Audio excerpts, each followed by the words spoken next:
Welcome to another episode of the Football Analytics Show. My name is Ed Fang, your host, and on this episode, I am pumped to have Michael Riordan on the show. He is a long-time professional sports bettor, and he has also been working with Raz, or Right Angle Sports, for a long time. Michael, welcome to the show. Thanks for having me. Honored to be here. The Football Analytics Show is brought to you by the Power Ranks Sports Betting Newsletter. Looking for some action on any given weekend? This is the free service for you, as 5 Nugget Saturday is my curated list of tips and analytics. To sign up for free, go to thepowerrank.com. Michael, would love to know more about your story. How did you get into sports betting and then also working with Right Angle Sports?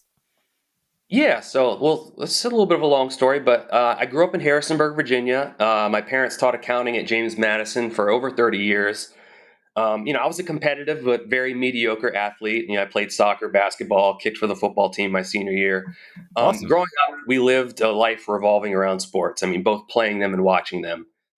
We had season tickets to JMU football and basketball. Often went to Richmond for the CAA basketball tournament in March. Sports were Nice. very important. Not necessarily that I was pushed to be good at them, but just we put a very high priority on sports. And do you feel that same with me. Like, I've always done sports. I was kind of supposed to be that nerdy Asian kid, but I'm really a sports guy, and I'm just honored to finally have found a career in it. Do you feel like that has been like a driving passion in your life? Yeah, it was something that never, it was a very competitive. I was just very competitive, and so once I went to Richmond, University of Richmond, it was like, I was no longer playing sports, and so at that point, I still, I still watched sports. I enjoyed sports, but then I think that kind of gambling. I got into gambling, and I liked gambling a lot, and so the intersection of gambling and sports became something that was definitely a passion, right away. Excellent. So was it during college that you started betting? Yeah, I started betting in college. I was definitely not winning when I was betting in college, and I'd even say it was a little bit, until I figured it was probably almost a decade before I figured out how to win. And part of that was joining RES, linking up with RES. So there was a lot of stumbling blocks along the way until I figured out how to actually make this, a career and a profitable venture. Well, tell me more about that, right? So what was it like when you first started, and then what did you have to learn to become profitable? Yeah, so I've always been a fan of college football and college basketball, and so luckily for me, those are kind of the markets where the markets are a little bit more inefficient compared to the major, NFL, NBA. So I became a subscriber at Right Angle Sports that's owned by Ed Golden. He was writing detailed game analysis at the time, and so I was kind of reading everything I could, learning from his logic, his structure, how he was attacking edges. And I had such a deep interest in betting that I pretty much begged Ed to let me work with him, even if it was for free. And so that kind of led to kind of like a 6-month internship where I was, it was completely free. He was teaching me stuff that he knew, like we'd listen to pregame, postgame audios for game plans or injury information. We'd email beat writers, sports information directors for information that would be non-market. I'd go to preseason exhibitions, look for style of play changes. You're digging into secret scrimmages back when they were actually secret. So, now everything's reported and it's probably over scrutinized. But that kind of was that kind of all of a sudden I started to figure things out and started to do this for, I started being profitable and having, this became a career. And Kempom in the mid 2000s, I feel like that was a really big, basketball analytics started taking off in the mid 2000s, and I think that was kind of where we really took off with with the totals for Right Angle Sports. Excellent. I've had Ed on the podcast before, and he talks a lot about his information-driven approach. And obviously he also talks about the analytics as well. And you guys over at Right Angle Sports are using both. How do you see? I presume that you would agree that you use both of those, but I guess the question is how do you see those two things working together for you as a pro bettor? Yeah, I mean, I think it's really important to have the math behind it, often just to make sure to know that the number's fair. But I would say our biggest strength is definitely finding subjective information that's not in the number. So even if, and I would say more than ever, the numbers are better than ever. So if you can find, pieces of information like style of play changes, like if a team starts, hey, we're going to start playing more zone or we're going to start pressing more, in football, maybe playing faster tempos, no huddle, or trying to take the air out of the ball to try to shorten the game. We're always looking for stuff that's not in the number, but you definitely have to know what the number should be before you can kind of apply that subjective information. Excellent. So, with the subjective information, do you feel like that's getting harder just as more and more stuff is on the internet and social media, so on and so forth? Like, Yeah. is that Um, approach kind of harder than it was when you first started out? yeah, absolutely. Because everybody's looking for the information that we're looking for. I mean, we're obviously not the only ones who are dealing with subjective information. Um, it's kind of like an FBF's example. College football 2014. I remember Dino Babers came to Bowling Green from Eastern Illinois, and he was known for his high-speed tempo offense. He was called, he wanted to be Falcon fast. And Jeff Brom was over at Western Kentucky, and the total closed like 60. It was like the first game of the year. And if you circle back later in the year, like it looked like it probably should have been closer to 80. So I would say situations like that, that was 11 years ago. We're still always looking for offensive coordinators, what things that are going to be changing. But I would say the numbers are almost immediately the openers are better, and then they're bet into place much faster than they ever were. So that's what we're having to deal with now. Yeah, absolutely. Right now, it's late July, so we're getting into crunch time for college football as the season opens up in about a month. Maybe give me a sense for like how what your process is like right now, getting ready for the season, and just contrast that with what you might be doing for college football during the season. Yeah, so as far as the preseason process, our goal is to get to the week one rating is, first off, you try to get to an overall team rating. If I can rank the teams 1 through 136 in FBS, I have a pretty good idea of what the spread should be, outside of matchup advantages. Then I'm going to try to figure out the offensive and defensive unit rankings for each team. Then I'm going to come up with a tempo projection as far as time per play per team. And, that way I can kind of make an estimate of how many total plays there'll be. As far as someone like Rice is bringing in the Davidson coach, and so they're going to run kind of some of that spread option now. I can make a guess at how many plays they're going to run. If you're bringing in Kendall Briles or Zach Kitley, you're going to play really fast.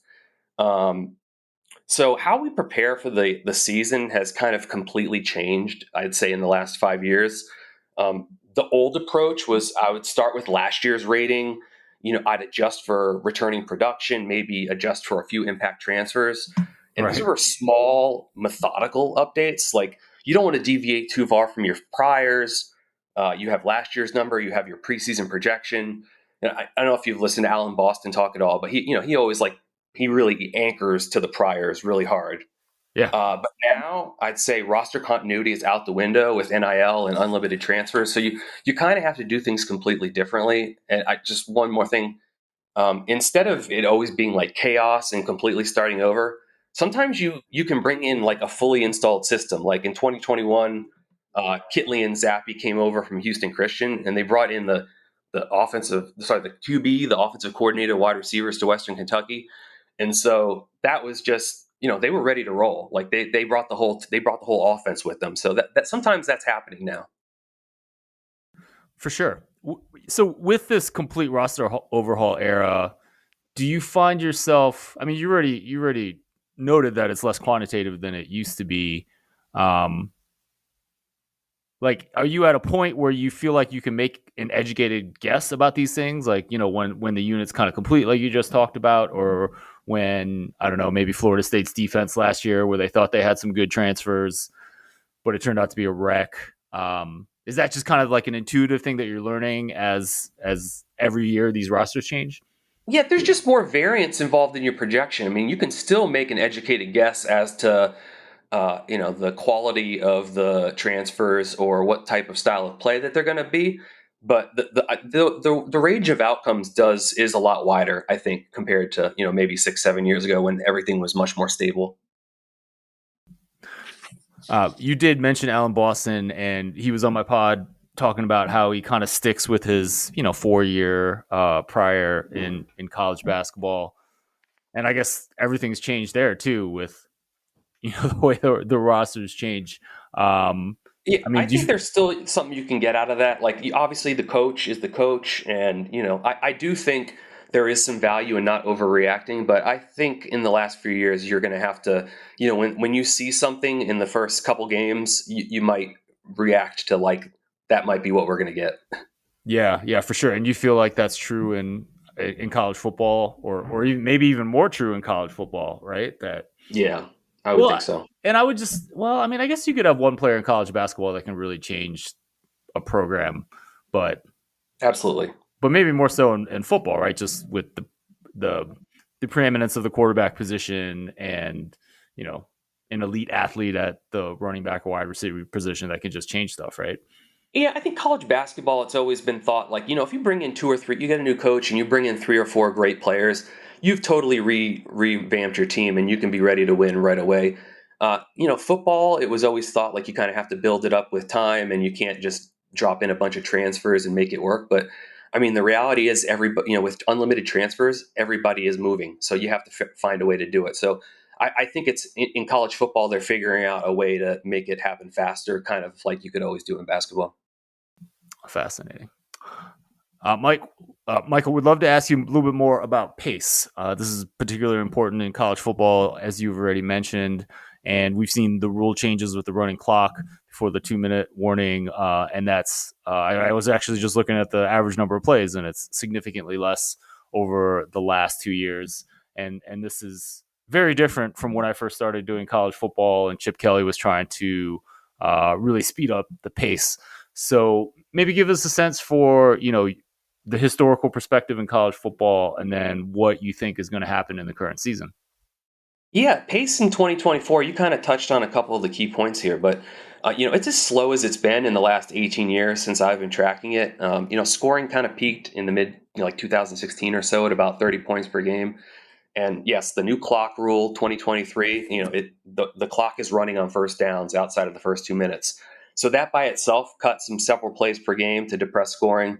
And then another factor is the tempo. Everyone's not trying to run 90 plays a game like Chip Kelly was at Oregon.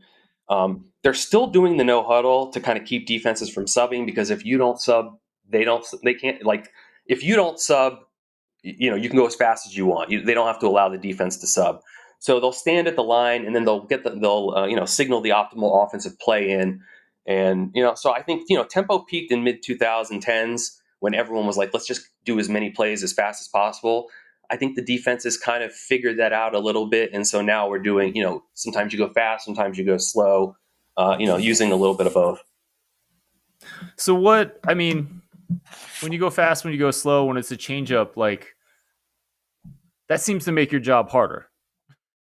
Yeah, yeah. Well, I think the idea is to just use it to your advantage. Like, I know a couple years back, Clausen at Wake Forest, like they were flying almost like the whole season, and then he just started saying, "Hey, I'm going to start managing the clock, especially in the second half when I have a lead. Like, let's not make this harder on ourselves. Like, let's shorten the Sure. game. If I have a 2 touchdown lead, like, you want the game to end as soon as possible. So, and, some of the coaches would just keep playing fast, which they were like, Right. well, this is how we play offense. Like, I need to keep playing offense the way I want to play offense. But I do think the right answer is somewhere in the middle, not just full blast, full tempo the whole way.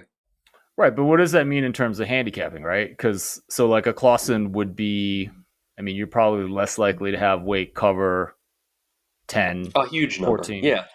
No, point I think one of spread. the yeah. Sorry, go ahead. Oh no, yeah, it's just compared to like maybe a Chip Kelly was more likely to cover just because they just never stopped not Yeah, huddling I and mean, getting obviously, up if you're quick, willing right? to, if you're going to rip plays off as fast as possible, and I think some of the tempo teams do that. They wear out especially the bad teams, and it's almost like a way to inflate their power rating. Like, even Tennessee with Hupel and some of these guys, like, if they're playing an FCS team, they will, if they're going to run as many plays as possible, and in the end, they're going to be running up the score. Whereas a team that's willing to take the foot off the gas, like, I mean, Saban was never a tempo guy, but they would always kind of drain the clock in the second half, and I'd almost say he didn't want to win by margin. He called it rat poison. So it was, Right. let's shorten the game, and then you can attack some second halves with that information, like I talked about with Wake. When they started getting leads, the second half unders started being good because they just started slowing the game down, and so they were running less plays than they would be expected to in a neutral game state. Or maybe it's something where you want to bet Alabama spread in the first half, right? When Absolutely. Yeah. he's Or first putting half over, second half unders, fade them in the second half. Yeah. excellent. You mentioned a little bit about how you're doing your power ratings and tempo. You do everything yourself from the data? Yeah, I mean, I there's a lot of we have a couple consultants that help give us some ratings, especially during the year. I import lots of different ones. I mean, I think I'm always better if I have 7 or 8 different sources that I kind of trust. Sometimes you can kind of merge them to kind of get like a consensus number. But as far as the projecting the pace for the teams, I mean, that's something you kind of have to do yourself. There's not really a Ken Palm for football, so that it's kind of Right. something you kind of have to do yourself.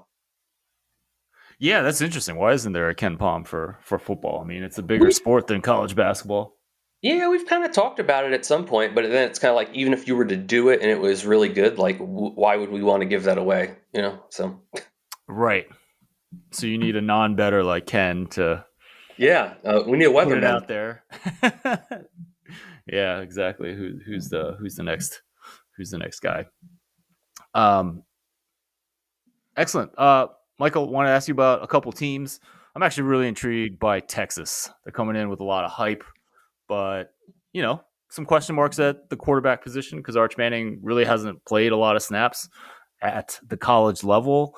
Um, I actually kind of had them a little bit overrated last year uh, because I just saw just how much talent they had lost to the NFL from the previous team. But they were able to do pretty well. That defense was even better than I expected it to be, despite all the talent that they lost. So, look, they're the favorites in the SEC over two programs that have a much longer track record of success in Georgia and Alabama. And I'm just wondering whether that's actually going to be true. So, what's your opinion? Yeah, I mean, I think they're supposed to be really good. I mean, I've got them I definitely have them top three. As the thing that intrigues me a little bit is, I don't know if you've noticed, but I mean, Arch is the favorite to win the Heisman. And so, in my mind, if his name was Arch Smith, we'd be looking at this totally differently. He'd still be 12-1 to win the Heisman because Texas is supposed to win double-digit games. They're spending more in NIL than anyone else in the country, and bookmaker has them minus 340 to make the playoffs. So they're supposed to be really, really good. I mean, and I expect Manning to be good. Um, I'm a little bit concerned. I mean, Ewers was banged up last year. He had a torn oblique for about 12 games. And they didn't, they used him a little bit, but I just feel like if he was like an Andrew Luck, like once a decade type guy, I just feel like he would have played more last year. Right.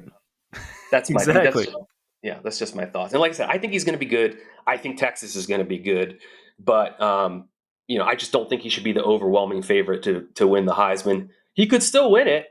Maybe if it's close, he'll get the benefit of the doubt. But I know he's going to be wildly scrutinized. Like everything he does is going to be under a microscope. So I hope he can figure it out. Any thoughts on the defensive side of the ball and whether they can kind of continue the extremely high level from the past couple of years? Yeah, I mean, I just think with the blue chip transfers that they're bringing in, I mean, I think they can do it. I mean, it's kind of like, it's just different. Instead of where you had to return have a ton of continuity coming back.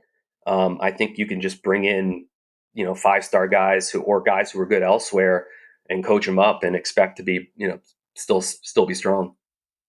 You mentioned that you had Texas in your top three. Who else you got up there? I've seen Notre Dame, Penn State up there. I mean, it's kind of I know Penn State's kind of one of those teams that, like, until they do it, you don't want to necessarily trust them, but they seem And I know I was listening to some of the power ranks. We should ask Mike Craig what he thinks about Penn State. Yeah, That's the first thing I want exactly. to do at Bet Bash. But Exactly. they're supposed to be good. I mean, I feel like they're going to be really good, and that's a team that has continuity. So I'm kind of excited to see what they do. Mike Craig is going to be on stage with me at Bet Bash, where I guess we're doing a live version of this podcast there. I already know what he thinks about Penn State, but I'm going to ask him there, just so to hear it live. Maybe this year you can have him save his voice for make sure you guys are like the last panel. I think I saw it's like the last panel of one of the later days. Yep. You tell him to keep it under wraps for a few days before he gets to your pod. I mean, it's Mike Craig. We'll see how that goes. But look, I believe that there's a narrative that James Franklin is not a coach that can win a national championship. We all saw what the quarterback Drew Allaire did last year.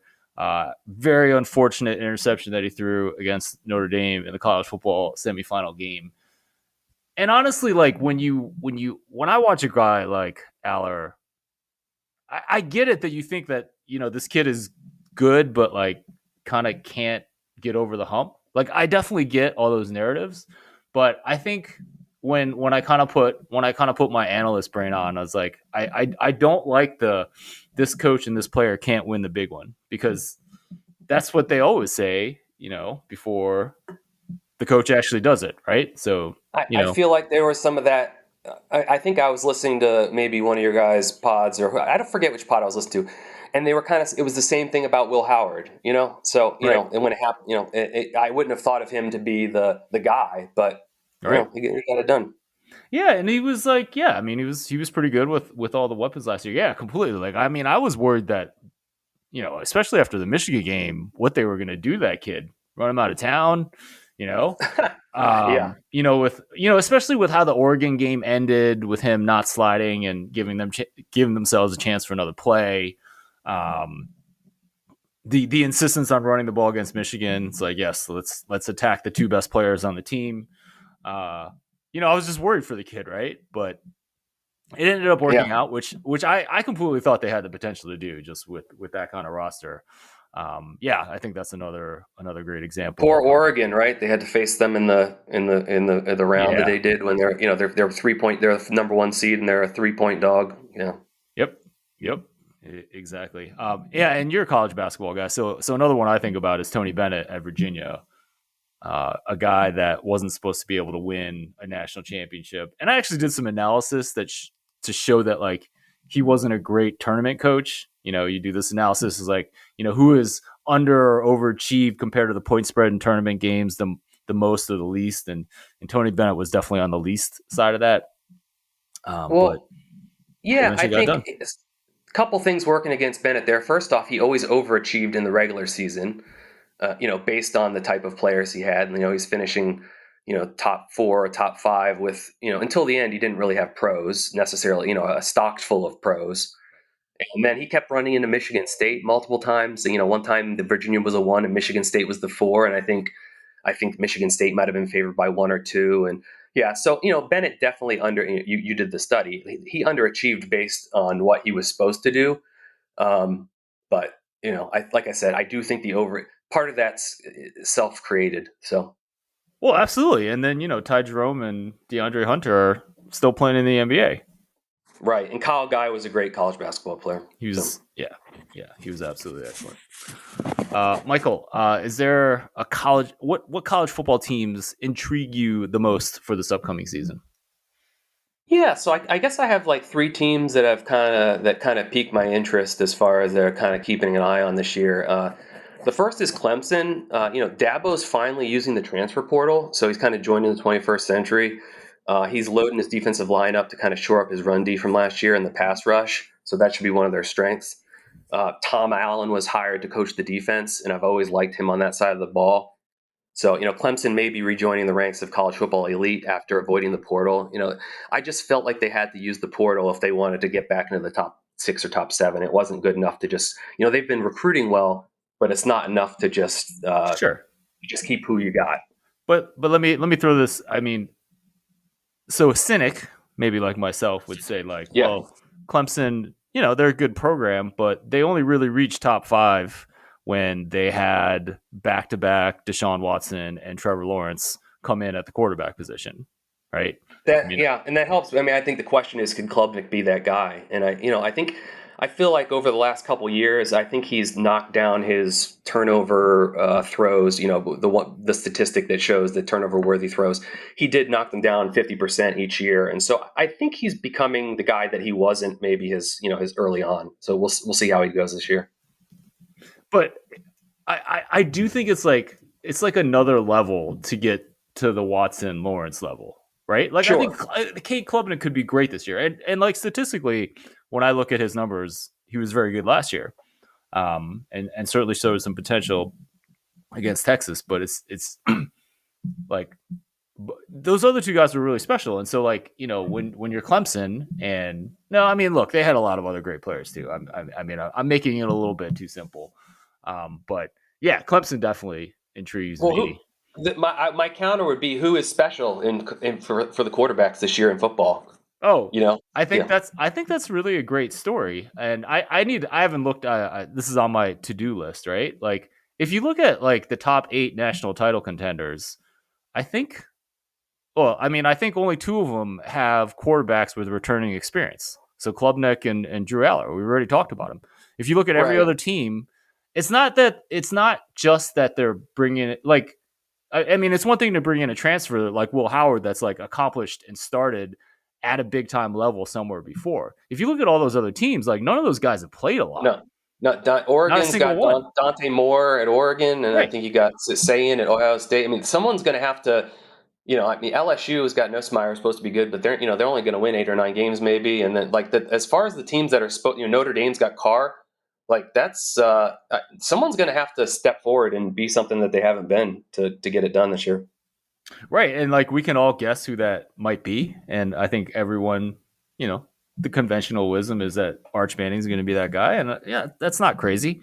But like, I just think there could be, I don't know. I mean, maybe it's a year that, maybe a lesser known team can kind of sneak in and make a run, with a quarterback. I don't know. I think what was cool about last year is obviously, Hunter was a generational type talent, but the idea that you could win the Heisman from and not necessarily just be the quarterback on a top 3 or 4 team, it kind of opened. I wouldn't say it's wide open now, because if you look at the Heisman favorites, it's still like good team, good quarterback. But you can. He showed you can win it, from elsewhere. Well, and I think perhaps maybe even the more exciting thing, if you want kind of upset Heisman winners, is that Ashton Genty almost won it, right? Yeah. Like he actually got way more votes. If I remember the odds, like Hunter was like minus 10,000 to win the Heisman, whatever the week before, and like that number was wrong, right?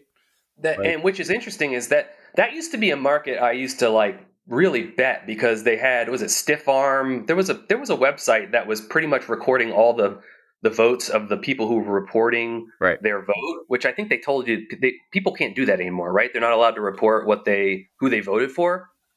I I'm think that's not a sure, but I do remember. Like I remember there was a guy, I can't remember his name right now, but he was like, for a while his beat was the Heisman, yeah.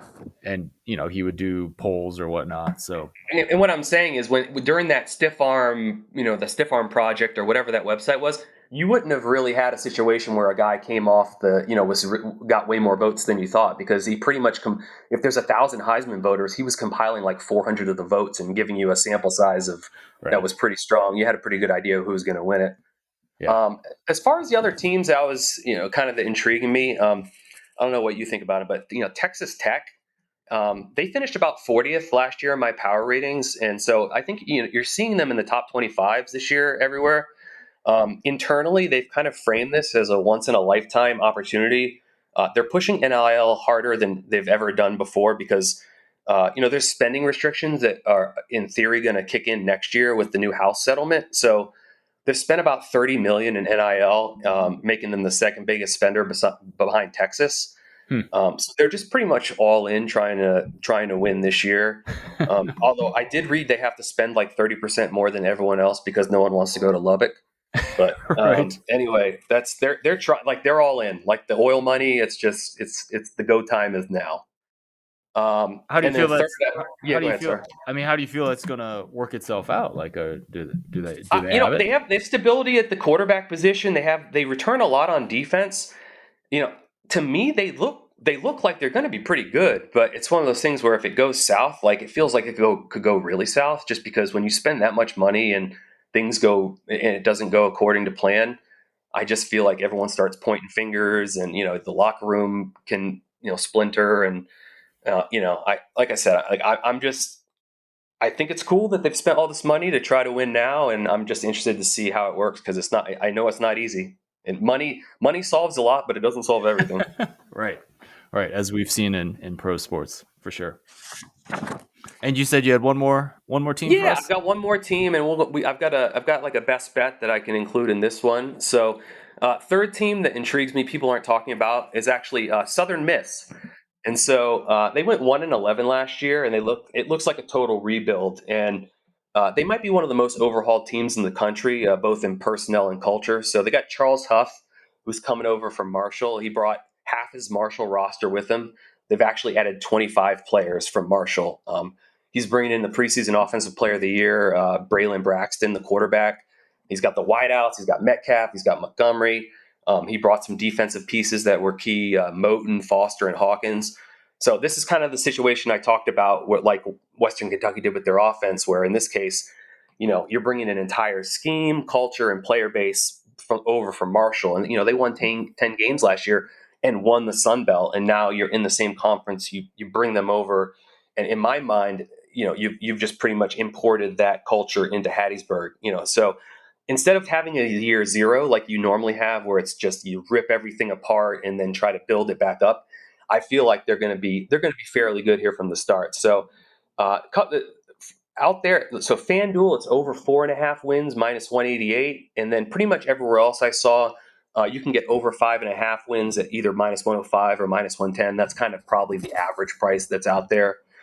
This one's already been attacked a little bit because people are seeing what I'm seeing, but I expect them to make a bowl, and I think you'll see them create some upsets along the way. Excellent. Is this the kind of thing where you're importing? I mean, are you kind of importing Marshall's rating from the end of last year into I what you think expect? you, I think you have to. This kind of happened last year with Indiana. So Signetti was at JMU, and if you use ratings that kind of merge the FCS with the FBS, although I guess JMU is FBS now, but they were top 45 JMU the Mhm. year before, not the last year, but the year before that. And so they were a top 45 team, and he pretty much brought in, that he brought in 10 or 11 guys that he wanted, like hand-picked guys from JMU. He brings them into Indiana, and then he brings in Rourke from Ohio, and there was a couple other highly talented guys, FBS transfers that were really good. And so in my mind, I think Indiana was starting last year at like in the 60s or in the 50s, 60s, 70s, and I was thinking like that's just too low. And the market figured them out pretty early. Although FI For sure. they got steamed versus FIU, I think from like 17 to 25. So other people saw that too. But yeah, I think you have to look at the Marshall's rating, and it's not identical, but you have to look more at what Marshall was doing last year than what Southern Miss was doing for sure. Love that tip. I'm really intrigued by Indiana. My kind of numbers have them top 20, but not top 10. You're replacing Rourke, who was just really good last year and probably better than. I mean, he was pretty good in the MAC, but I think he was better than anyone expected him to be last year. Can they do that Um, again with this transfer Mendoza from Cal at the quarterback What I will position? say is Kirk Signetti seems to be the QB whisperer. He's won, like, if you look back, he's won like the offensive player of the year with his quarterback 5 straight years. Hmm. So he was doing the same. He was doing that at JMU. He would bring in, he brought in like McLeod from, I think McLeod had been at maybe Colorado State or Colorado before. And he would turn a guy who was like has some potential, or I think he's going to be good, and they would be great. And it was so I kind of trust that if he's what he sees in Mendoza and what he can do with Mendoza, I just kind of have a trust that he'll turn him into a good quarterback. Like I feel like it's as much Signetti as it is necessarily Rourke. And Rourke was good, so I don't want to shortchange Rourke, but I think a lot of it's what Signetti does with the quarterbacks. So how good do you see Indiana being this year? Yeah, I think I've got them in the top 20. I think that they're maybe like an 18 or 19. Um, they're also kind of a team that Signetti will pummel the bad teams, and he's also scheduling. I don't know if you saw that he was saying he's doing the SEC I scheduling, saw that. which I think is which is great. He's got a great sense of humor. He's just very dry, and he's funny. So yeah, Yeah. hey, I mean, why not? It didn't hurt him. Like, people are like, oh well, he made the playoff and got pounded last year, so it's not going to work. Hey, if they go 11-1 and they beat 3 cupcakes in the out of conference, they'll be in the playoff. So he knows what he's doing. Yeah, I think that's a very good strategy. I do some preseason numbers by taking market win totals and backing out how good you're supposed to be based on your schedule, and I have Indiana 18th, so right where you have them. Great minds, great minds. Well, it's not my mind; it's my code. So but my code agrees with your great mind. Michael Riordan, thank you so much for joining me on the Football Analytics Show. Please let everyone know where they can find you. Yeah, so I work with Art Right Angle Sports, and so handicapper.net or raspicks.com, and I'm on Twitter at MikeR_RAS. So if you've got those great outs, send them my way. Awesome. Yeah, please do. Michael, thanks again for coming on the show. Thank you. My name is Ed Fang. You've been listening to the Football Analytics Show. Please check out all the awesome work that Michael does. Just a reminder, you can sign up for my free sports betting newsletter at thepowerrank.com. Thanks again for listening, and I will talk to you again soon.